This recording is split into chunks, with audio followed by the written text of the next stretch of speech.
CM Bhupendra પટેલનો અત્યારે એક જાહેરમાં વિડીયો આવ્યો છે જ્યાં તેઓ કહે છે કે ગેસની લાઈન અથવા તો પેટ્રોલ અને ડીઝલની લાઈનમાં કોઈએ ઊભું ના રહેવું.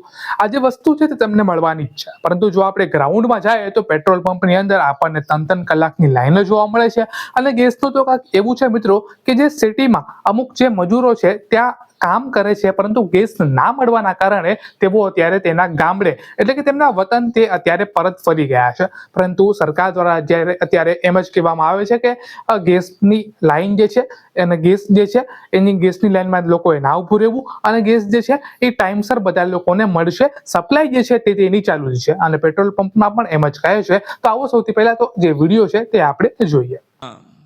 પૂછતો હતો કે ભાઈ જે વૈશ્વિક પરિસ્થિતિ અને વૈશ્વિક પરિસ્થિતિના આધારે અત્યારે જે સર્કમસ્ટન્સીસ ઊભા થયા છે એમાં આપણે સૌએ આપણો તો કાર્યમંત્ર છે સૌનો સાથ, સૌનો વિકાસ, સૌનો વિશ્વાસ અને સૌનો પ્રયાસ. એટલે આ વૈશ્વિક પરિસ્થિતિમાં આપણે બધા સાથે રહેવું છે. કોઈ પણ જાતની અફવામાં દોરાઈ અને ગેસ, પેટ્રોલ કોઈની પણ ક્યાંય લાઈનમાં રહેવાની જરૂર નથી.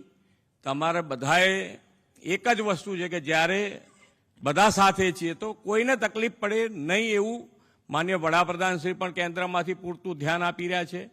અહીંયાથી રાજ્ય સરકાર પણ એની પર પૂરતું ધ્યાન આપી રહ્યા છે.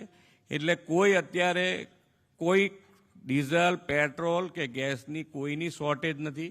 બધાને પૂરતું મળી રહ્યું છે, મળી રહ્યું પણ છે અને મળી રહેવાનું પણ છે. તો આ બધા જ આપણે સૌ સાથે મળી અને આગળ વધીએ અને વિકસિત ગુજરાત માટે આપણે સૌ સાથે મળીને આગળ વધીએ એ જ અભ્યર્થના. ભારત માતા કી જય,